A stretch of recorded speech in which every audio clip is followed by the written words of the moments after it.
What's up, fishing fanatics? So I figured I'd bring a couple of breeding videos because I haven't done any in a while, and as you've seen from the videos, we've had quite a bit of success with breeding different types of fish and whatnot.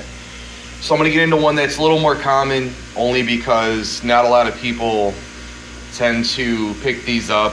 It's one of my favorites personally, only because of the bright colorings and the markings on them. It reminds me of like a, I don't know. I just think they're really cool. If you can't tell what they are, they're cherry barbs. I can show you a little bit better. I just personally I like the coloring that's on them, the markings on them. I think they're very beautiful fish. But if you've watched the series at all, or our channel at all, you've probably seen that when we initially got these, we had 9 adults. We had 5 females, 4 males, or 5 females, 4 males. Since then, we have sold off all but 2 males and 2 females. Everything else that you're seeing in here right now are all barbs that were bred, and we've already sold about 15 or 20 of them. So there should only technically be 4 fish in this tank. Realistically, there's closer to about 30. So if you go online and you look up a bunch of stuff on there, you'll see that they talk about separating out a pair of males, or 2 pairs, 1 male, 1 female, into a tank. You divide them, and you keep them in dark for 24 hours. After 24 hours, you turn the light on, pull the divider out, let them do what they got to do for 2 days, and then pull the adults out and let the tank sit by itself, because chances are eggs were dropped and they will hatch alone, and you can feed them that way. We did not do that. We left them in here. As you can see, there is a ton of cover in here. So we just left them in, and there was a day where we didn't have the lights on, or I actually hadn't turned them on that day.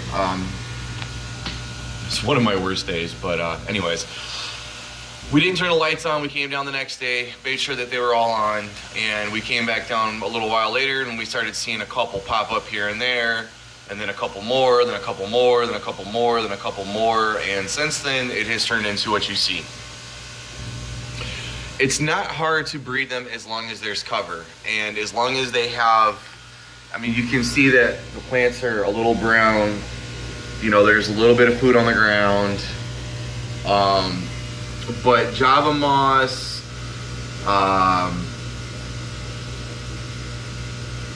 so I'm trying to think of what else you could really use that would help, like Java moss, naja grass, anything that's thick and bushy. Let it sit in there for a while first. Run it for about a month or so, because what happens is these plants will actually gain food. And I shouldn't say gain like that, but what they do is, as they sit and as you feed the fish, food particles will get onto the plants, and then they will basically dissolve or deteriorate or degrade, and they'll stay on the plant. So when you have fry, those fry can go in, and it's like a microorganism now living on there, and they can eat off of the plants. So they're gonna hide where there's the most coverage, and if your coverage has a food source in it, you don't necessarily have to worry about feeding the fry. The only thing you have to worry about is the adults eating the fry. And if you have enough coverage, you're going to get adults out of it. We were not actively trying to breed these. Like I said, we had probably 50 or so fry out of this batch total. And that could have very well been from numerous different adults. It's hard to say because we had them all together. But it was very easy to do. It wasn't hard at all. The reason that you want them in darkness is it gives them a sense of ease, and it's also part of a cycle. Normally, most fish will breed, I believe it's during the winter solstice, where it's the longest day of night, or the longest night, and the temperatures of the water get a little bit cooler, and that's typically when their instincts tell them they need to breed. And they will lay eggs. The females will lay eggs, the males will then fertilize the eggs, and Once that's done, they kind of just go back to doing their own thing. The eggs hatch, and they either make it or they don't, which is how they breed in the wild. So when you replicate that by leaving them in darkness for quite some time and then giving them a light source again, they tend to detect that it's breeding time, even though internally it's not. It's that sense of, okay, there's darkness, this is when we need to do it, and go from there. It helps to do a water change, run the water just like a degree cooler than normal, because again, it's the drop in temperature helps them as well. And for breeding, most fish, water changes play a big part in that because it replicates like a rainfall, where if it's raining, it tends to be a little bit cooler. When the water temperature drops just a little bit, they detect it. As you may know or may not know, fish are very sensitive to heat. And when they detect that the water head level has cooled off and then there's a long night, for these in particular, it helps them to understand that it's, internally it's time to breed.